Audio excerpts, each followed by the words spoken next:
Todos, espero que todos estejam bem. Muito obrigado pela participação nesse nosso bate-papo hoje à tarde. Antes de falar do tema, eu gostaria de apresentar o time da KPMG que está aqui hoje para bater um papo. Meu nome é Cláudio Sertório, eu sou o sócio-líder do nosso setor de Financial Services. Junto comigo está o Celso Alcântara, sócio responsável pela nossa área de impostos em Financial Services.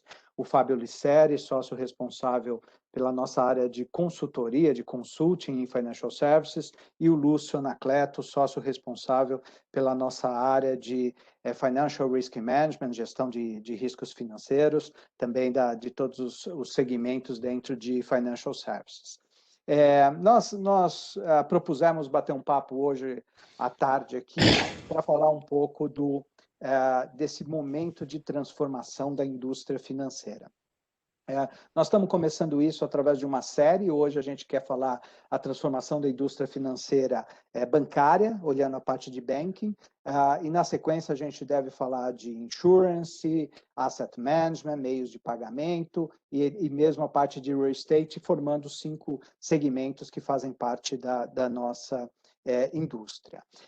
Eu queria só dar algumas dicas aqui sobre o nosso aplicativo.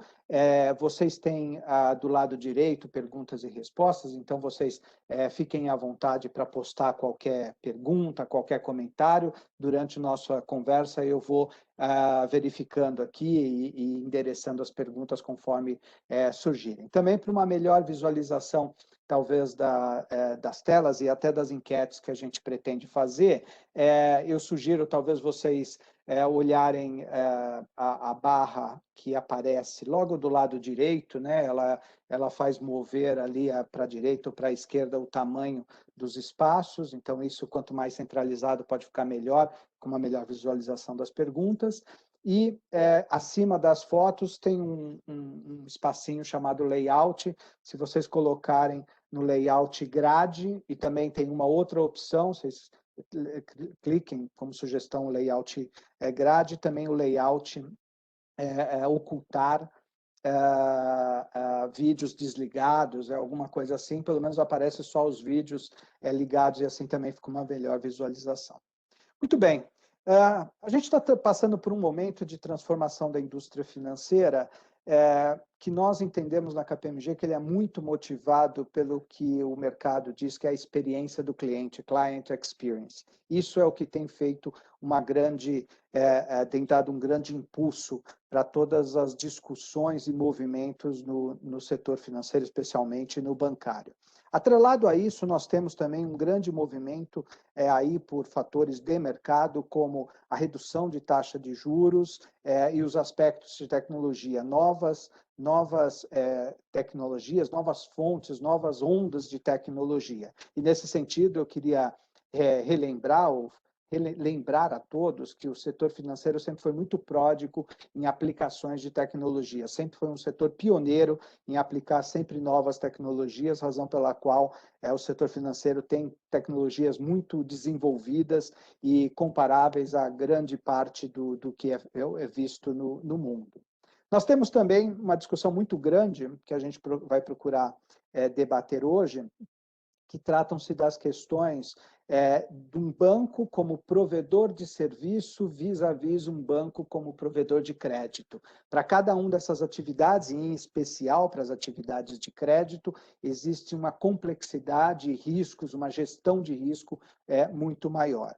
Não queria deixar de fora também a questão dos aspectos tributários. Os aspectos tributários como um todo no Brasil são aspectos bastante complexos e as interpretações, em especial para o setor financeiro, e nesse sentido também a gente conta aqui com a presença do Alcântara para comentar um pouco sobre esses aspectos. Muito está se procurando no mercado financeiro nesse momento, eficiência nos processos, não só naquilo que é o front office, mas também o back office, então, tanto na perspectiva de melhor atender o seu cliente, mas também como ser mais eficiente nos seus processos internos. E sempre que se fala de tecnologia, ou principalmente neste momento que se fala de tecnologia, a gente não pode esquecer dos riscos cibernéticos. Por fim, nesse meu nos primeiros comentários, novos produtos é sempre algo que aparece e que os clientes estão cada vez mais demandando. Esse fundamento, os fundamentos para a experiência do cliente, na nossa visão, estão baseados em pelo menos dois aspectos. Ter produtos apropriados, adequados à demanda de cada cliente, a gente fala de gerações diferentes, e ter um preço mais assertivo, atendendo também às expectativas dos clientes. Hoje, no nosso público, pelo que a gente viu da lista preliminar e dos inscritos, nós temos uma diversidade muito grande de indústrias. A gente não está falando aqui só com o pessoal de bancos. Então, é bem interessante que a gente vai tentar cobrir os movimentos que estão acontecendo, tanto em bancos propriamente dito, mas principalmente os movimentos de outras indústrias com um viés para bancos. Como que a gente quer fazer? Eu queria colocar a primeira enquete e ia pedir a ajuda de todos para responder a nossa primeira enquete. Eu vou lê-la aqui, a gente tem um tempo de 1 minuto para respondê-la, e depois, na sequência, o Ulicere vai comentar cada uma das enquetes. Nesse primeiro bloco, são 3 enquetes. Então, o que a gente queria saber é o seguinte: sua empresa, o seu banco, né, caso vocês trabalhem numa empresa não financeira ou num banco, tem debatido sobre se e como pode participar da transformação da indústria? Aqui a gente fala um pouco de maturidade. Então, a resposta que a gente propõe, ou as respostas são: sim, temos tido um debate inicial, sim, já iniciamos um plano de trabalho para mapear as oportunidades e como pode ser nosso modelo de atuação. Sim, já estamos executando um nível de maturidade muito maior, estamos executando o nosso plano, ou não, ainda não iniciamos um debate mais profundo. Então, se vocês puderem votar, está aberta a votação, por favor.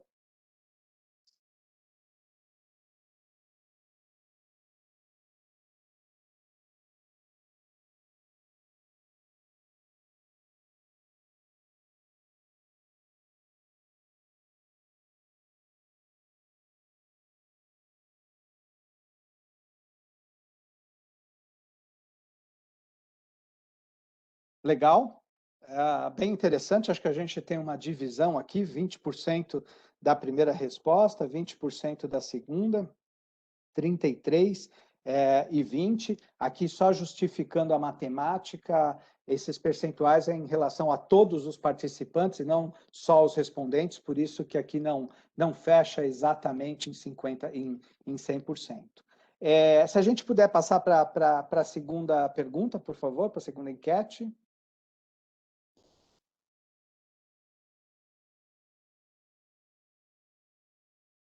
Legal. Aqui a gente quer saber, caso sim, na resposta anterior, ou seja, caso já exista um projeto, qual a área, qual o órgão da empresa tem liderado esse projeto em sua empresa ou banco? O conselho de administração, pois entendem que é um projeto estratégico, a área financeira, áreas de negócio, as próprias áreas de negócio, ou uma área de negócio, a área de tecnologia, porque é muito embasado tecnologia, ou ainda não temos uma liderança definida, e aqui também na alternativa E poderia caber o não aplicável, ou não sei. Se vocês puderem responder, aberta a enquete também.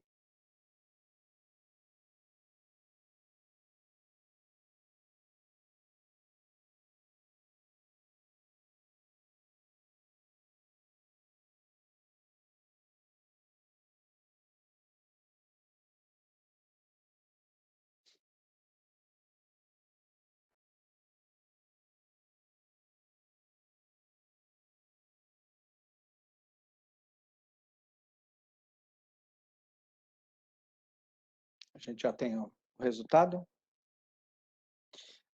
Legal, 25%, então, é o conselho de administração, 20% a área financeira, 35% áreas de negócio, somente 5% a área de tecnologia, interessante, e 10% ainda não tem a liderança. E aí, a última pergunta, a última enquete desse bloco, para a gente poder passar para o Licere. Aqui é um questionamento sobre modelo de negócio. Então, a seu ver, considerando a continuidade e o sucesso da sua empresa no futuro, qual a importância, como vocês veem, a importância e a urgência de complementar ou aprimorar o seu modelo de negócio?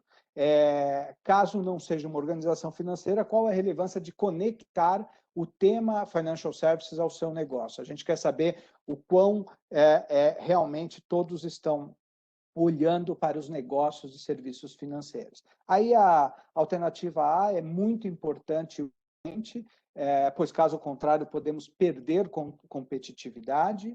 A B, mais ou menos urgente e importante, pois é preciso aproveitar as oportunidades de mercado. Aqui é uma escala, talvez, de importância que a gente quer colocar. A C, não muito urgente, tampouco importante, mas está em nossos planos, é uma velocidade um pouquinho mais lenta, digamos, na colocação do projeto, no debate. E, por fim, não é urgente, tampouco importante, não faz parte dos atuais planos da empresa, talvez numa interpretação de que não é o momento ainda de se discutir isso. Se a gente puder abrir as perguntas. Já temos até a resposta. Ficamos divididos aqui entre muito importante ou mais ou menos importante. Então, com isso, eu queria passar a palavra para o Fábio Licere, nosso sócio líder de consultoria, para ele falar um pouco. E aí, Fábio, por favor, comenta também os projetos, como que a KPMG tem visto, o que tem acontecido no mercado, por favor. Está no mute, Fábio. Aquele velho início de reunião, né? Bom, obrigado, Sertório, pela introdução. Boa tarde a todos, é um prazer imenso estar aqui com vocês, né? Como o Sertório colocou, me chamo Fabriceri, hoje eu tô à frente do grupo aqui de consultoria para serviços financeiros, né? Talvez navegar aqui com vocês um pouco sobre cada pergunta, né, e dar um pouco do ponto de vista de como a gente tem enxergado esses temas aí no mercado. Então, só para relembrar, né, a primeira era a sua empresa, banco, como que vocês têm debatido isso internamente, né, o tema da transformação financeira, se tem debatido, se não tem debatido, né? O que a gente tem visto no mercado, pessoal? Primeiro, um debate muito intenso, né? Acho que o sistema financeiro como um todo ele está num momento de muita criatividade, né? Ideias novas surgindo, vários modelos de negócios diferenciados, a tecnologia evoluindo de forma bastante exponencial e nos viabilizando a criar modelos operacionais diferentes, muito criativos, né? Então, o que a gente tem acompanhado são discussões muito intensas em dois vetores, né? Tanto no vetor das financeiras quanto no vetor das não financeiras também, certo? Olhando para as financeiras, né, qual a discussão que toma um pouco do palco aqui, né? Em primeiro lugar, temas de expansão, né? Como é que eu expando, como é que eu capilarizo a minha operação, como é que eu faço melhor o que eu tenho feito, né? O Sertório bem colocou lá na nossa introdução, né, a visão de experiência, como é que eu conecto melhor com o meu cliente, né? E principalmente, como é que eu abordo mais elementos do ciclo de vida dos meus clientes, né? Então, aqui está um ponto muito importante. Então, tudo isso que o Banco Central tem trazido, né, ele de fato permite que a gente complemente o ciclo de vida dos clientes de uma forma cada vez mais intensa, né? Então, a gente tem falado de Pix, de Open Banking, de outros vários modelos aqui que eles resolvem dores e problemas muito profundos aí que existia no mercado. Quando a gente olha para o espaço das não financeiras, né? Acho que a gente tem um statement importante aqui, né? Alguns anos atrás, se vocês lembrarem, todo mundo dizia que as empresas todas seriam empresas de tecnologia em algum momento, né? Hoje em dia, né, na nossa navegação, e o que a gente tem ouvido dos clientes, né, principalmente aí nesse espaço não financeiros, é que todos eles têm a ambição de construir uma operação de serviços financeiros, né? E isso é muito interessante porque os modelos que eles imaginam são modelos colaborativos, na visão do Open Finance, né? Então eles estão sempre imaginando como é que eles se relacionam com as entidades de mercado, né? para poder levar serviços financeiros para o público deles, atender melhor, né, atender de uma forma mais estruturada, né? E isso é bastante interessante porque a gente começa a desmontar aquele modelo proprietário, onde eu crio a minha operação e vou ao mercado sozinho. A gente está atuando num modelo muito mais colaborativo, que é o que gera benefício para todos os lados, né? Então aqui acho que tem bastante uma força bastante grande nessa questão daí da integração dos diversos players aí. Do lado de vista de demanda, né, o que a gente tem sido demandado bastante aqui é para apoiar as empresas a criarem os seus point of views, né? Os seus pontos de vista, as suas estratégias diferentes para atacar os seus nichos, né? Criar as estruturas, os modelos de plataforma ou as lógicas de tecnologia e de modelos operacionais que vão viabilizar esses serviços de uma forma mais ágil, de uma forma mais rápida, de uma forma mais friendly, né? Mais amigável, né? Então, muito nessa linha é o que a gente tem percebido. Então, a gente tem trabalhado em diversas demandas nesse campo, tanto de bancos tradicionais querendo redesenhar os seus modelos de negócio, quanto de novos entrantes querendo criar os seus posicionamentos e implementar suas operações nesta visão mais aberta, né? E talvez avançando um pouquinho mais aqui, pessoal, e já indo para a segunda enquete, né, onde a gente perguntava quem é que está tratando, né, quem foi que disparou essa iniciativa dentro da companhia, é muito comum que, olhando para as financeiras, né, quando a gente trata o tema como compliance, né, então vamos imaginar aqui o tema do Open Banking, né, quando a gente olha para este tema sobre um vetor de compliance, quem inicia esse projeto são as áreas de tecnologia. Né? Então, as áreas de tecnologia que dão início e que estruturam toda a arquitetura de dados para viabilizar, de fato, a abertura dos dados, que é o conceito, né, do Open Banking. Né? Quando a gente olha isso sobre um vetor mais estratégico, mais de business, normalmente é o conselho que está à frente. Né? E também a área de negócios, que foi um pouco do que a gente percebeu aqui. Então, 25% no conselho, 30% em negócios, né? E quando a gente olha para o aspecto das não financeiras, finance faz todo sentido tomar frente. Por quê? Porque as não financeiras elas começam a pensar como é que elas monetizam, como é que elas criam novas linhas de negócio, como é que elas rentabilizam melhor o capital. Então, a gente tem sido muito demandado, e aí no espaço de agro, no espaço de telecom, no espaço de energia, né, para apoiar as empresas, né, nesta linha, e quem frequentemente nos procura é o CFO, né, para ter esses debates de como é que ele se aprimora nesse contexto, né?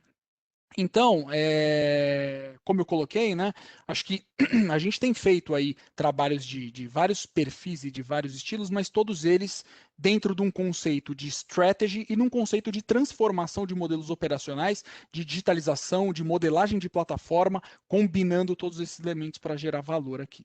E só para encerrar e devolver a palavra para você, Sertório, o último era o senso de prioridade, né? Era a importância disso para o modelo. Né? Quando a gente olha, né, essa ebulição de novos modelos, hoje a gente já deve ter por volta aí de quase 1.000 fintechs no país, vários bancos digitais tomando uma proporção bastante grande, né? Ideias novas e modelos novos emergindo, né? A gente percebe que a competitividade está aumentando, né? Então é importante sim, acho que foi bem na linha da resposta aí das pessoas aqui, olhar para isso com muito carinho, muito cuidado, porque isso vai determinar o nível de competitividade que você vai ter no futuro. E eu percebo pela resposta, 53% ali entende que é muito importante, que isso é prioritário, né? Isso é algo que está na agenda dos executivos ali, né? E ao mesmo tempo, quando a gente olha para o time das não financeiras, acho que a gente pode ter ali um pouco dos dois, né? Mas tem um pouco menos de urgência, porque eles já têm o público cativo, já têm a operação bem montada, né? E isso seria talvez um adicional, né, à operação como um todo, e que poderia trazer um resultado bastante positivo, mas de fato tem menos urgência que algum player que está no sistema financeiro. Então, com isso eu encerro aqui, Sertório, e volto a palavra para você. Muito obrigado a todos. Obrigado, Aliciane. Excelente. Eu acho que fazendo aqui a transição do primeiro para o segundo bloco, o que efetivamente a gente tem visto é todo mundo reavaliar os seus modelos de negócio, reavaliar em termos de expansão, né, se deve expandi-lo ou não, reavaliar em termos de monetização da sua base de clientes. E sempre que a gente fala de talvez oferecer produtos financeiros para os clientes ou entrar nesse mercado financeiro, no mercado bancário em especial, tem uma primeira questão, um primeiro aspecto que é fundamental, que é o aspecto de risco. Então, eu gostaria de colocar mais uma enquete aqui sobre esse aspecto, são duas na sequência, para o Lúcio poder comentar, porque a gente quer exatamente começar a avaliar um pouco a gestão de risco. Então, essa daqui diz respeito, se você considera que as demandas regulatórias, inclusive de capital, podem ser uma barreira ou uma oportunidade para a entrada de novos players no mercado financeiro. Quando a gente fala de uma barreira ou uma oportunidade, as respostas, as alternativas, elas mais ou menos já se justificam. Pode ser uma barreira pela complexidade das demandas regulatórias, como eu disse, tem muita demanda regulatória, ou B, eu acredito que pode ser uma oportunidade, pois as demandas regulatórias ainda são poucas para os novos entrantes. Essa é uma discussão que o mercado está passando, que muitos falam que é a assimetria entre os atuais bancos, ou os bancos incumbentes, como é chamado, vis-à-vis os novos entrantes. Alternativa C, eu acho que não trata barreira tão pouco oportunidade, vai ser muito mais, a C sugere muito mais que é algo de negócio e não necessariamente ou os negócios, né, a visão de negócio se sobrepõe em relação à questão das questões regulatórias. E a D, não sei, até pela complexidade do tema. Nessa daqui, nós tivemos 30% como pode ser uma barreira, 60% como pode ser uma oportunidade e somente 10% não sabe. E aí eu já queria partir para outra enquete. Nesse sentido, você entende que a entrada de novos players com novos modelos de negócio pode gerar algum aumento de risco sistêmico por questões relativas à gestão de risco? Então, diante da complexidade que se tem na gestão de risco e cada vez mais querendo oferecer produtos diferenciados, e aqui a gente fala um pouco da nossa experiência, a gente quer saber, não, muito provável que pode haver um aumento de risco sistêmico, especialmente porque a gestão bancária de risco requer alto grau de especialização, possivelmente um grau talvez um pouco menor, e aí também olhando o grau de especialização, depende da atuação do regulador em relação aos novos players. Aqui sugere que se o regulador começar a reduzir a assimetria e colocar mais regulamentação mesmo para os novos players, pode não ter esse risco ou nenhum aumento, ou não deverá ter nenhum impacto. Aqui é nenhum impacto. Então, se pudéssemos, acho que já tem até as respostas aqui. Bom, a grande maioria falou depende da atuação do regulador, mas também cerca de 14% disseram muito provável, 29% possivelmente, e 14% disseram não haver nenhum impacto. Então, com isso, eu queria, com base nessas duas enquetes, eu queria pedir para o Lúcio falar dos desafios, das assimetrias, do quão complexo é exatamente a demanda regulatória. Por favor, Luciano. Legal, obrigado, Sertório. Eu vou dar um step back aqui, só para montar a linha de raciocínio aqui, para entender os percentuais, né? Pensando num panorama mais global aqui e já tentando traçar um histórico, né?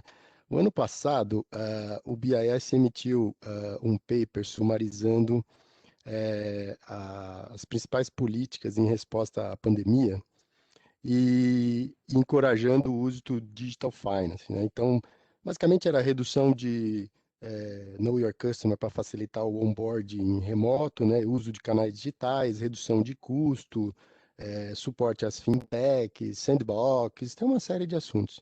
Isso dentro do BIS estava dividido em 6 grandes grupos, né? Era Digital, Open Finance, Cyber, Green Finance e mais 2 regulatórios, eu não lembro exatamente o que.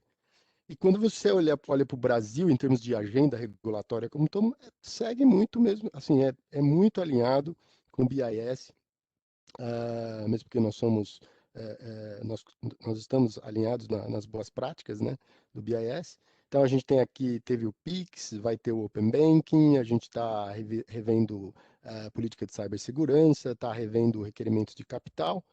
Então, de uma forma geral, o que a gente está observando é que todos os reguladores buscam incentivar a, a, a inovação em financial services, em banking, por dois caminhos. Facilitando os novos entrantes a operar ou motivando a inovação de quem já opera, de quem já é regulado, né? Então, o que as autoridades regulatórias estão avaliando, e aí pensando num panorama mais global, mais amplo, né, é se o framework regulatório precisa de ajustes, né? Então, essas definições normalmente envolvem análise risco-benefício, né? Então, você tem que ter um trade-off aí, né? Em termos de ajuste no requerimento regulatório, né? E basicamente o que driva isso, na minha visão, são dois fatores, né? Um é novos entrantes, novas tecnologias, é o benefício que isso traz para a sociedade, principalmente o que a gente ouve muito em termos de inclusão financeira, eficiência, transparência e tudo mais. E a segunda é a visão dos riscos potenciais, né? Visão riscos potenciais, visão forward-looking, né? Qual que é o risco para o consumidor, qual que é o risco para o investidor, se tem algum risco para a estabilidade financeira, para a integridade dos mercados, né? E no Brasil, quando a gente fala de regulação, a gente segue a regulação prudencial, né? Que basicamente tem dois drivers, né? Que foca em dois drivers, né? Que é a gestão de riscos e os requerimentos de capital, né? Que para quem é do setor sabe bem, né? O porte sempre é porte, perfil de risco e se tem atividades cross-border, né? Atividade internacional. Para quê? Para que se tiver algum problema, isso não se espalhe, não tenha aquele famoso efeito dominó, né? Então, complexidade regulatória, que a gente fez a enquete aí, surgiram novas oportunidades, assim, depende do ponto de vista. Então, se você está classificado, no Brasil usa essa classificação S1, S5, né? Se você é um novo entrante, normalmente agora os novos entrantes têm uma facilidade, porque entra lá no S5, então normalmente ele tem um requerimento regulatório menor. Agora, se você entrar já como um grande, operando como uns grandes, você vai ter um requisito altíssimo, né? Que é o que a gente vê para quem conhece um grande banco, o nível de requisitos regulatórios de governança, métricas, processos, reporting, é altíssimo, né? Quando a gente fala de gestão de riscos, você tem que ter modelo interno, tem que ter uma série de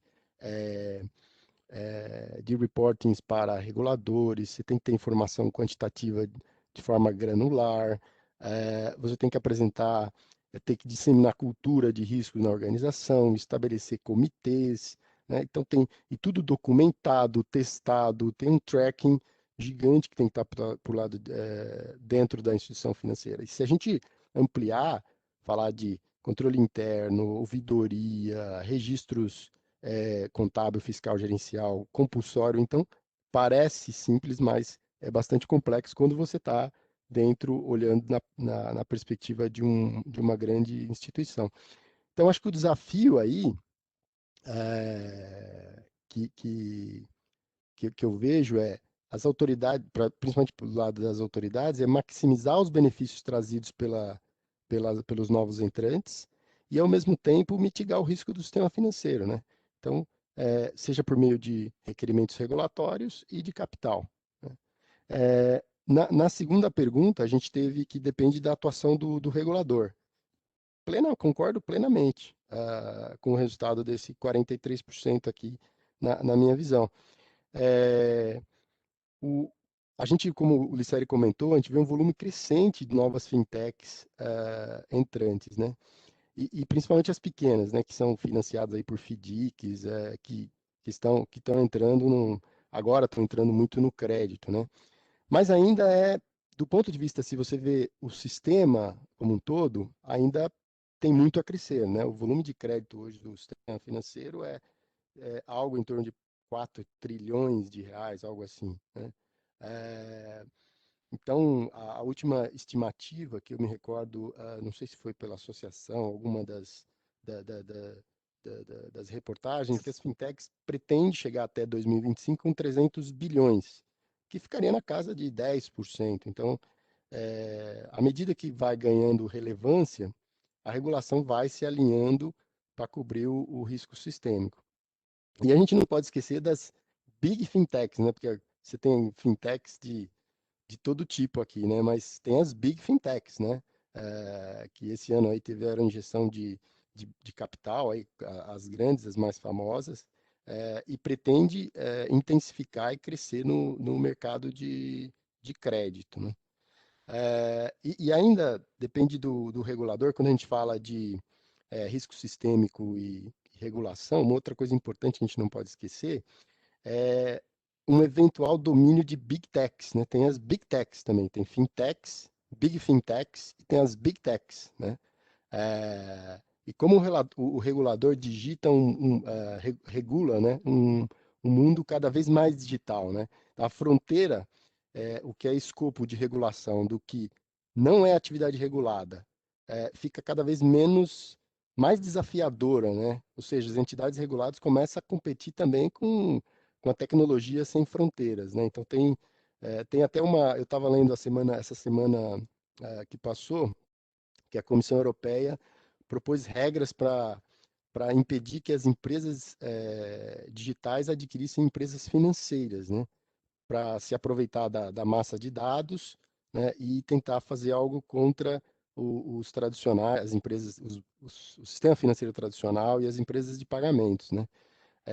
Então, teve essa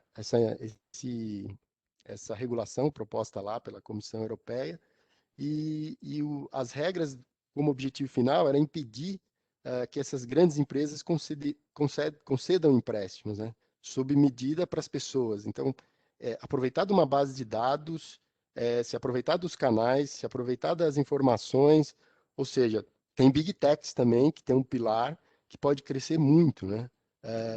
Tanto é que isso é objeto sempre de discussão, né? Recentemente a gente teve o caso no Brasil de um grande player Big Tech que anunciou transferência de recursos por meio da plataforma digital.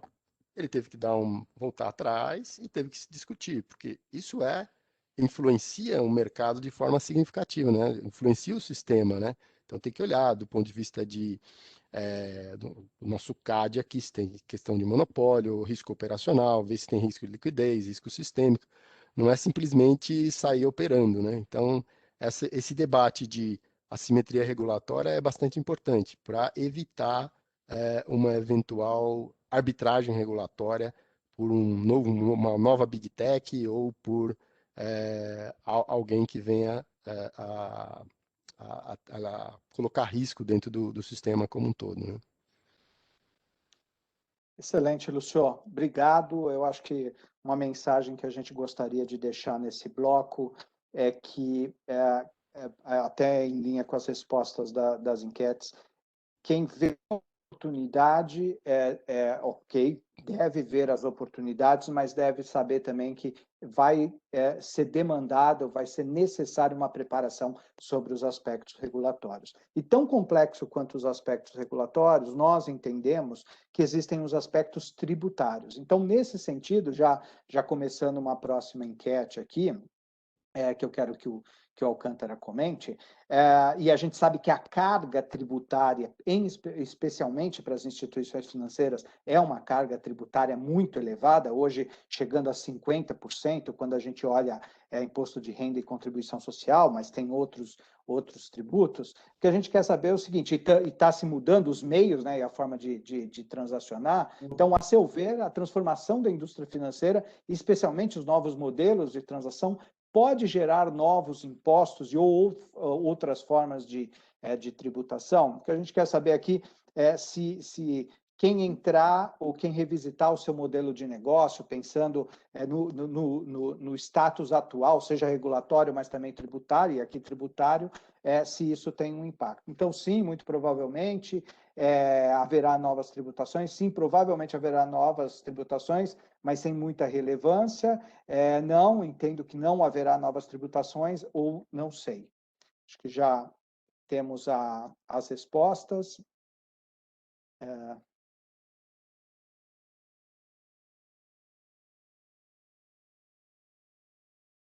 A grande maioria, 55%, acha que sim, provavelmente, sim, muito provavelmente.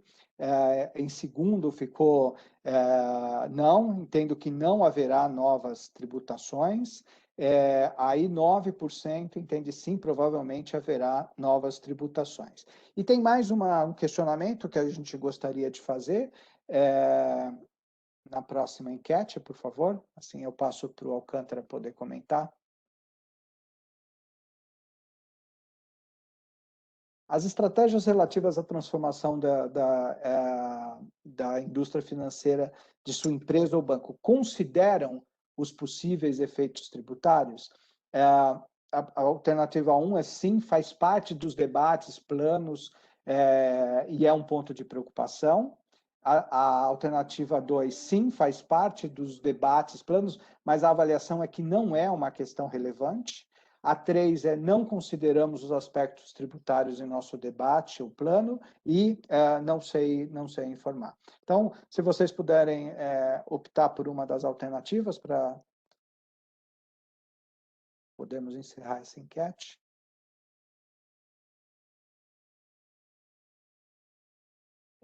Interessante, acho que uma maioria grande colocou que sim, faz parte, mas em segundo lugar, não consideramos os aspectos tributários. Ainda tem a terceira opção aqui, ou a terceira item que foi elencado mais votado, é não sei. E aí pode ser bem interessante os comentários que o Alcântara vai fazer. E, por fim, sim, faz parte dos debates, mas acredita que não vai ser tão relevante. Então, Alcântara, eu queria passar para você poder explicar para a gente, falar um pouquinho sobre esse ambiente tão complexo que é o ambiente tributário brasileiro, em especial das transações financeiras, e aí comentando também essas duas enquetes, por favor. Obrigado, Sertório. Boa tarde a todos. Em relação à enquete 1, eu entendo que a perspectiva está correta, pois é grande a possibilidade aqui da transformação da indústria financeira contribuir ou até mesmo acelerar aqui a geração de novos impostos ou novas formas de tributação num futuro próximo. Um exemplo disso aqui eu posso citar o imposto digital ou qualquer outro nome que esteja atrelado à proposta do nosso ministro da Economia, Paulo Guedes, cuja ideia é trazer uma tributação sobre as movimentações financeiras, tanto no débito quanto no crédito, como a gente ouviu falar bastante no ano passado. A verdade é que esse tipo de imposto sobre movimentação financeira ele tem um grande poder de arrecadação, e apesar do nosso Congresso atualmente ter uma repulsa desse tema, eu acredito que faz lembrar, né, a nossa antiga CPMF, né, a gente tem um histórico não muito bom aqui, né, mas eu entendo que se tiver uma articulação política aqui entre o Executivo e o Legislativo, esse tipo de imposto, acho que no futuro próximo ele vai estar vigorando no nosso sistema novamente. Do ponto de vista mundial, eu só queria colocar aqui também que não é incomum a gente ouvir aqui impostos para grandes empresas de tecnologia, impostos sobre grandes fortunas. Recentemente, o presidente americano John Biden colocou aqui uma proposta de taxação mínima para as empresas multinacionais. Então, de fato, aqui esse tema fiscal a gente tem que acompanhar bem, que com certeza ele vai evoluir nos próximos anos e com um ar aqui de integração entre as políticas entre os países. Eu acho que essa é uma tendência que vem no futuro próximo também e é legal passar para vocês.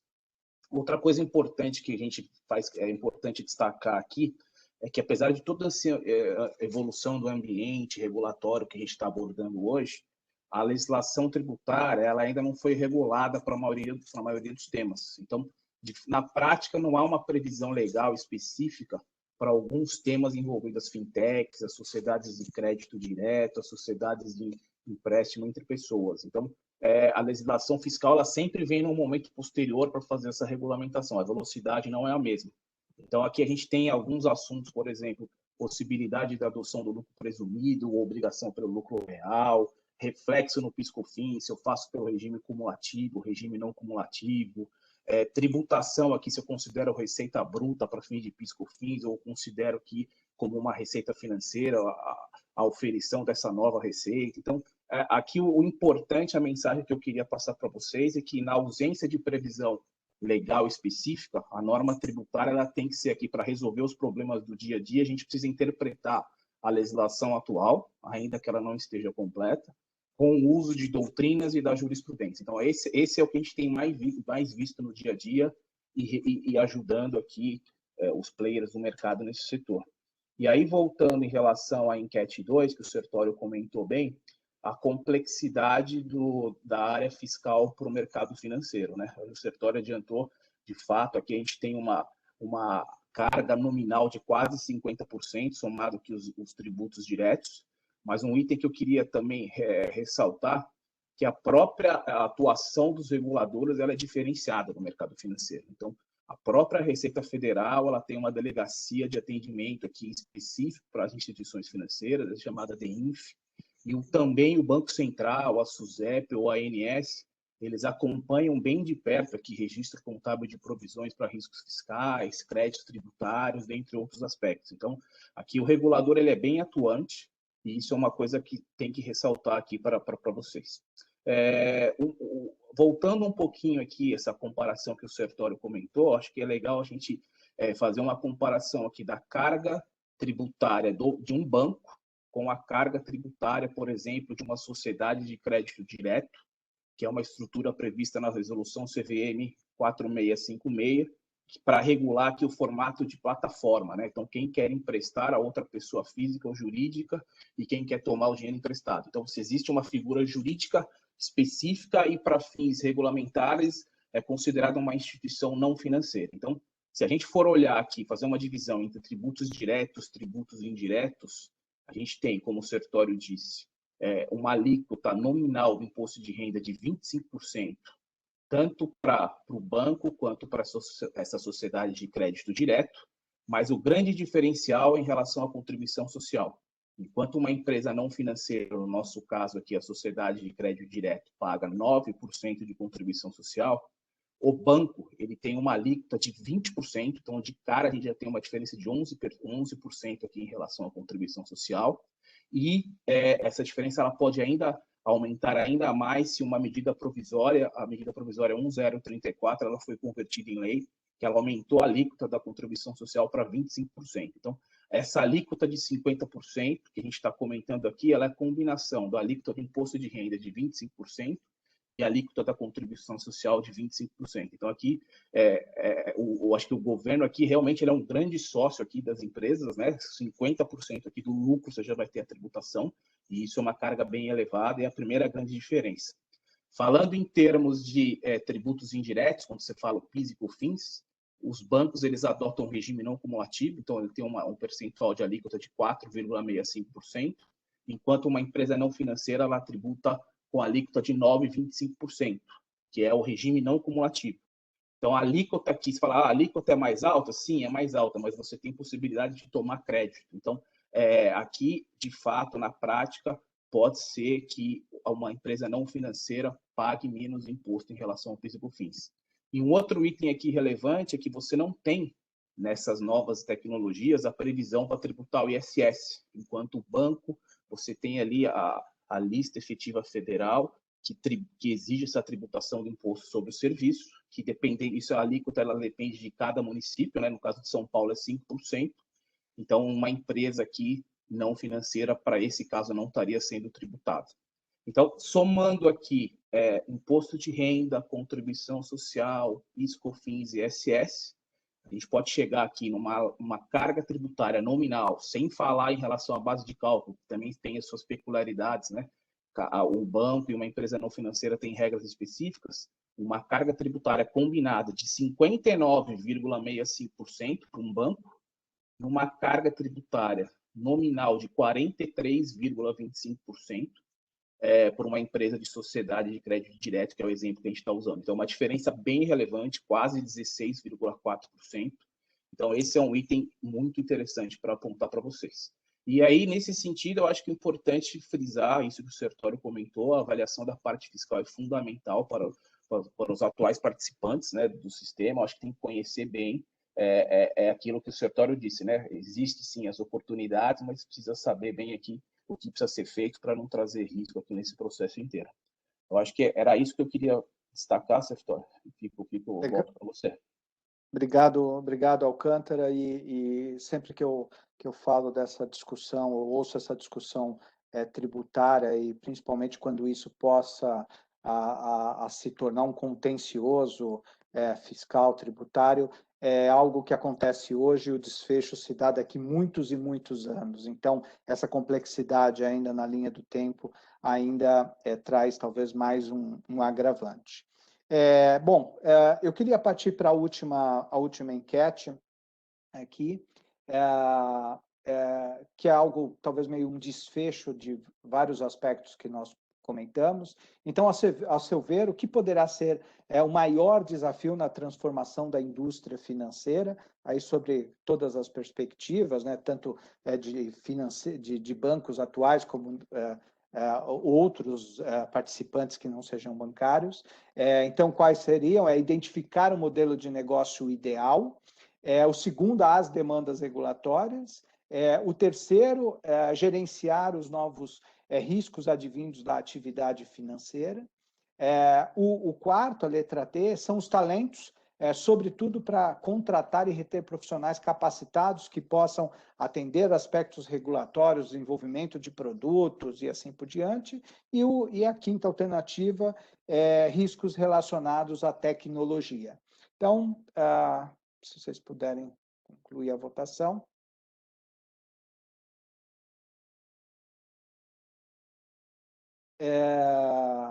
A mais votada, com 46%, então, é o modelo de negócio. A segunda mais votada é a alternativa C, que é gerenciar os riscos advindos da atividade financeira. E aí, em terceiro, as outras duas não foram votadas, é a questão de talentos. Eu gostaria de fazer alguns comentários, depois, até pelo teor das respostas, eu queria também ouvir um pouco, em especial, o Licério e o Lúcio. Eu vou começar, na verdade, por essa menos votada aqui, que são os talentos, porque, de fato, a gente tem visto, apesar de ter sido menos votado, a gente entende ainda que pela complexidade, pelo desafio que é formar um profissional no Brasil, não só sobre a perspectiva acadêmica, mas também sobre experiência profissional, que a disputa pelos talentos pode ser algo realmente muito relevante a ser considerado. Relevante por achar os talentos, relevante pelo valor, pelo custo profissional que cada vez mais deve aumentar. E aqui eu falo talentos de forma mais ampla, seja sobre a perspectiva de tecnologia, desenvolvimento de produtos ou gestão de risco. Mas queria também, primeiro acho que passar para o Lúcio, vou deixar o Licério por último, porque foi o item mais votado, o modelo de negócio. Lúcio, se você puder fazer algum comentário final, então, sobre esse gerenciamento, né, que parte dos planos estão efetivamente preocupados com de gerenciar os novos riscos advindos da atividade financeira. Tá no mudo, Lúcio. Tá demorando para acontecer isso, né?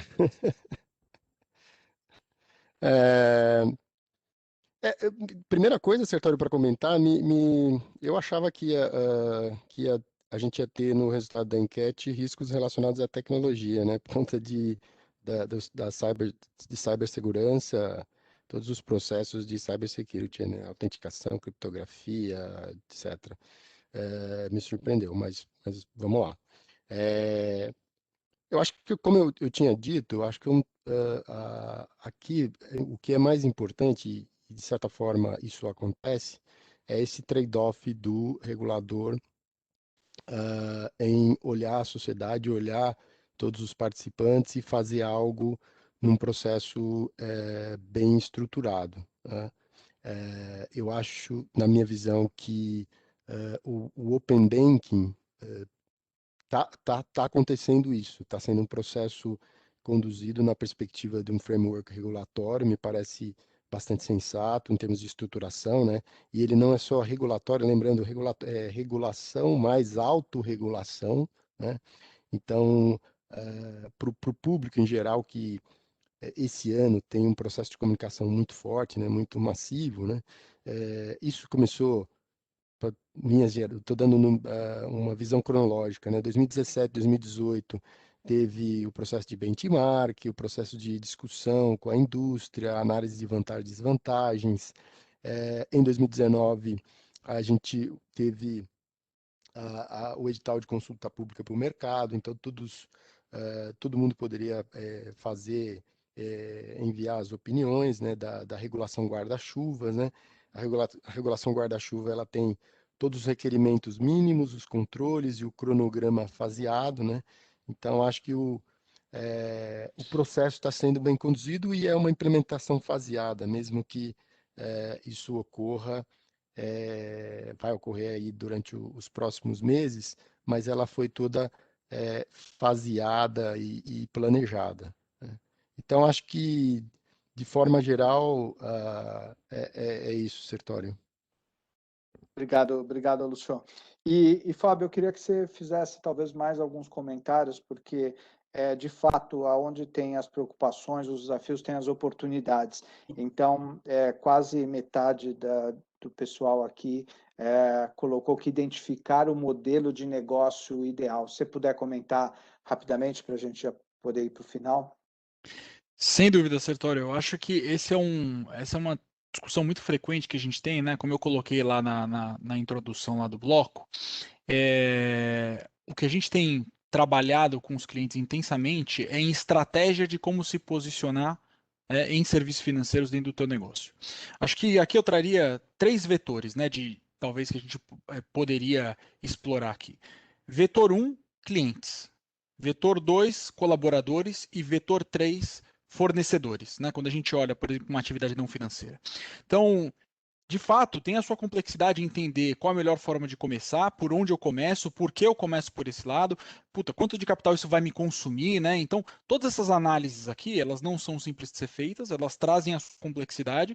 O posicionamento é diferente para cada um deles. Então, uma coisa é você atender cliente de varejo, você vai criar uma operação de banking para varejo, outra coisa, e esta mesma entidade pode ter fornecedores que sejam corporates, né, large corporates. Então a gente tem modelos totalmente diferentes. Um lado vai consumir antecipação de recebível, o outro lado vai consumir mobile banking, né? E quando você olha para o colaborador quer consumir crédito consignado, por exemplo, né? Então, não, digital, no formato digital. Então, de fato, este é um ponto que a gente tem trabalhado muito e investido muita energia com os nossos clientes na formatação desses pontos de vista, em delinear a estratégia, em qual a melhor forma de conectar com esse público, qual de fato é a dor, né? E eu volto no teu ponto original, que era tudo isso está girando em torno do cliente. Então a gente precisa olhar estas, vamos chamar assim, comunidades, né? E entender qual é de fato a dor, onde tem problemas que eu posso resolver, né? E associado a isso, de fato, a gente consegue criar uma nova linha de receita, um formato que nos remunere adequadamente por solucionar o problema, né? Mas se a gente olha com este viés de experiência, de qual a dor que eu estou resolvendo, certamente a gente vai ser bem sucedido, né? Porque resolvendo um problema você consegue escalar. Então, não me surpreendeu ver isso. O que eu posso dizer, acho que para todos que estão nos ouvindo aqui, é que é algo bastante comum, né? E tem formas diferentes de se iniciar. A gente falou um pouco sobre modelos operacionais, né? Não é o único modelo possível fazer a candidatura e solicitar autorização para o Banco Central, por exemplo. Tem outros N modelos, como eu coloquei, aquele modelo mais aberto, onde você se utiliza da combinação de negócios com players já estabelecidos, né, para eles te apoiarem a construir a tua operação. Então, aqueles famosos modelos de plataforma, onde você conecta players do sistema financeiro, cria uma experiência e leva o teu produto para o teu cliente, né? E tem muitos players aqui do setor financeiro que são especialistas nisso daí, que são Bank as a Service, por exemplo, né, que se tornaram bancos de serviço. E é uma linha de negócio para eles também. Então, esta combinação ela é muito valiosa, ela faz com que as experimentações sejam mais ágeis, com que o investimento de quem quer tentar algo em financial service seja menor, o risco seja menor, porque você tem alguém que conhece bastante do tema, né? E de fato você consiga ter ciclos e ciclos de experimentação, né? E você consiga criar vários modelos de experimentação, de MVP, e experimentar as ideias com os seus clientes, sem investir, né, um volume muito expressivo de recursos que comprometa. E só com esse modelo mais aberto é que isso é viável, né? Sem isso a gente acaba trazendo mais complexidade para essa operação. Então, volto para você, Sertório. Legal, Fábio, obrigado. E aqui uma coisa que eu queria reforçar é que esse exercício de revisitar os modelos do negócio tem nos mostrado, sempre que a gente discute com o cliente, muito valioso, porque mesmo que sejam confirmados os modelos atuais, e como o Fábio falou, o que seja feito é um refinamento entre as parcerias com o sistema financeiro, ele é valioso por conta disso e por conta de sempre ter o cliente no centro das atenções e oferecer a melhor combinação de serviços. Bom, nós estamos chegando aqui no nosso tempo, eu queria respeitar o horário marcado, eu queria agradecer a todos por esse bate-papo. Acho que o nosso grande objetivo nesse bate-papo foi talvez instigá-lo um pouco, porque o tema é complexo, o tema é extenso, requer muita especialização e aprofundamento, e obviamente também nesse tema tem uma série de sigilos que são colocados por conta de cada modelo de negócio, a gente está falando da estratégia de cada empresa. Então, nesse sentido, eu queria colocar todos aqui, o Fábio, o Lúcio, o Alcântara, eu, em nome da KPMG, à disposição de todos, se quiserem debater mais, trocar ideias com outras experiências e aí olhando os casos específicos de cada um de vocês. Então, muito obrigado, desejo a todos um bom fim de tarde, um bom final de semana e se cuidem. Obrigado, pessoal. Tchau, tchau. Obrigado a todos. Obrigado, Grande pessoal. abraço. Bom final de semana. Bom final de semana.